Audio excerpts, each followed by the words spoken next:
We are getting new insight into that alleged Chinese spy balloon that drifted across the U.S. According to 3 U.S. officials familiar with preliminary findings, the balloon used commercially available, off-the-shelf technology that was American-made. For more, we're joined by NBC News Pentagon correspondent Courtney Kube. So, Courtney, first of all, what was in the balloon? According to President Biden, he said there were 2 boxcars full of intelligence or surveillance or spy equipment.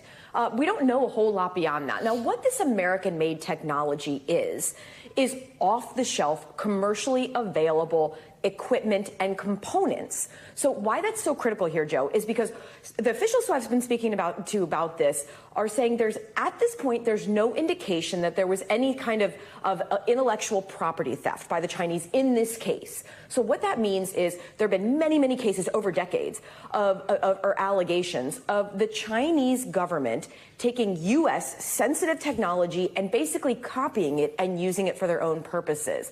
That does not appear to be the case here. In fact, these are things that one official told me you might be able to buy off the shelf or even on Amazon. So there's that. In addition, though, to that commercially available technology, there was a significant amount of sensitive spy or surveillance equipment, but the officials I spoke with said that it seems to be Chinese-made.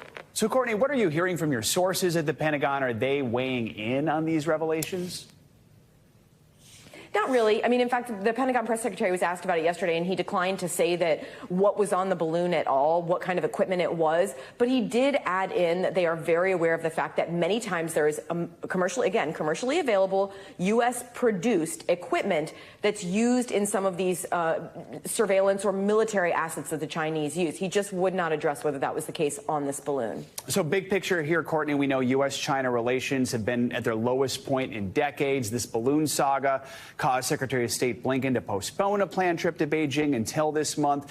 What kind of impact could these new revelations have on U.S.-China relations, if any?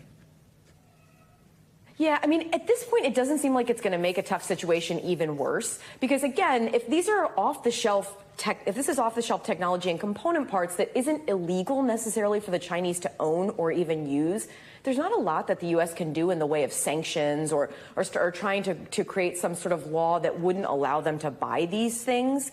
So it's tough to say that this will have any real practical impact. But the reality is, as you just mentioned, Joe, relations are in such a bad spot that this isn't going to help them. All right, Courtney, thank you so much for your reporting. Thanks for watching our YouTube channel. Follow today's top stories and breaking news by downloading the NBC News app.